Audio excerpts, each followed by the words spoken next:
Hello everyone, welcome to Simputronics. आज मैं MS Excel के ट्यूटोरियल में सेल अलाइनमेंट के बारे में बात करूंगा, हॉरिजॉन्टल एंड वर्टिकल दोनों अलाइनमेंट के बारे में। पर आपसे एक रिक्वेस्ट है कि हमारे सभी वीडियो देखने के लिए चैनल को सब्सक्राइब करें। जैसा कि आप जानते हैं कि एक्सेल का स्प्रेडशीट रो और कॉलम में डिवाइडेड रहता है और इससे बहुत से सेल बनते हैं। ये आप देख भी सकते हैं, ये कॉलम्स हो गए और ये रो हो गए, और ये चूंकि डिवाइड हो रहे हैं जगह पे तो ये एक सेल बन रहा है। जैसे कि ये एक पर्टिकुलर जो है ये सेल है। एक्सेल में हमें इन्हीं सेल्स में अपना डेटा इंटर करना होता है और खास करके ऑफिस में रिकॉर्ड रखने के काम में या और कोई फाइनेंशियल रिकॉर्ड बनाने के काम में यूज होता है। और किसी भी रिकॉर्ड को हमें सही तरीके से अरेंज करके रखना होता है शो करने के लिए भी। इसमें सेल जो है इसका अलाइनमेंट एक महत्वपूर्ण चीज है। इसके लिए हमें जिस सेल का अलाइन करना होता है उसे सेलेक्ट करना होता है। जैसे मान लिया ये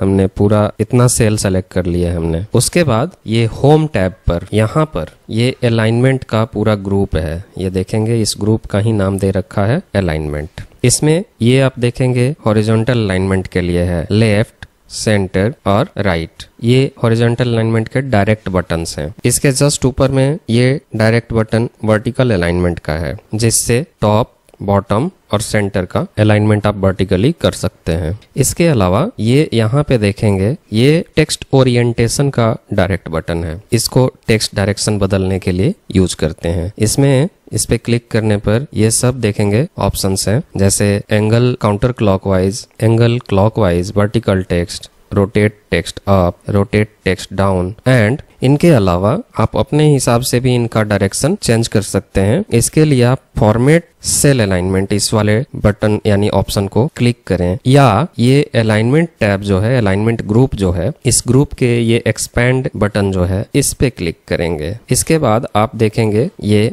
अलग से एक अलाइनमेंट का डायलॉग बॉक्स ओपन हो जाता है। इसमें यहाँ पे आप देखेंगे हॉरिजॉन्टल, ये अलाइनमेंट हॉरिजॉन्टल के लिए है। जनरल यानी जैसा है, left indent, centre, right indent, feel, justify, centre across selection and distributed. जो आपको रखना है इसमें वो रखेंगे। उसी तरह से वर्टिकल में top, centre, bottom, justify and distributed जो भी रखना है। अभी फिलहाल बॉटम है, आप इसको सेंटर कर सकते हैं या जो और चेंज करना चाहते हैं वो कर सकते हैं। इसके अलावा मैंने अभी चर्चा किया कि इसका ओरिएंटेशन चेंज करने के लिए यहाँ पे आप कर सकते हैं। जैसे ये देखेंगे ओरिएंटेशन का इस बॉक्स में यहाँ पे आ रहा है। इससे आप अपने टेक्स्ट को यहाँ से जितने डिग्री पे मर्जी करे उतनी डिग्री पे आप रोटेट कर सकते हैं उस टेक्स्ट को, और उसी डायरेक्शन में आप देखें 60 डिग्री यहाँ पे दिखा रहे हैं। आप चाहें तो डायरेक्ट अपने एंगल एंट्री करके और ओके कर दें तो उस डायरेक्शन में ये ऑटोमेटिकली चेंज हो जाएगा इसका ओरिएंटेशन, या यहाँ से आप इसको रोटेट करके भी कर सकते हैं। ओके कीजिए,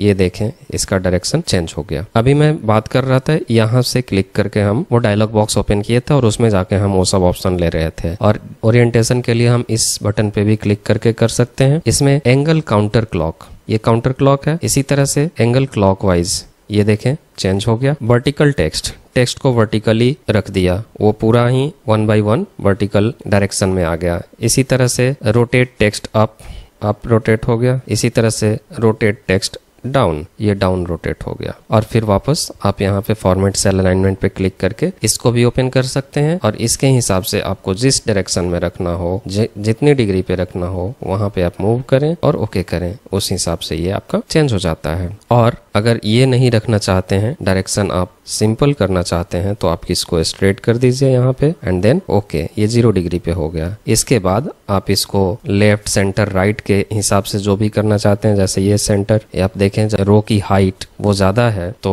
ये सेंटर में कर दिया हमने। अब ये हॉरिजॉन्टली भी देखें लेफ्ट अलाइनमेंट है। अब अगर इसको आप चाहें तो सेंटर अलाइनमेंट करके इसका भी डायरेक्शन सही कर सकते हैं, और चाहें तो आप यहाँ से ओरिएंटेशन भी चेंज कर सकते हैं। आप अपने किसी भी डेटा को इस तरह से अच्छे तरीके से अरेंज कर सकते हैं। तो आज के लिए इतना ही। Thank you, keep watching.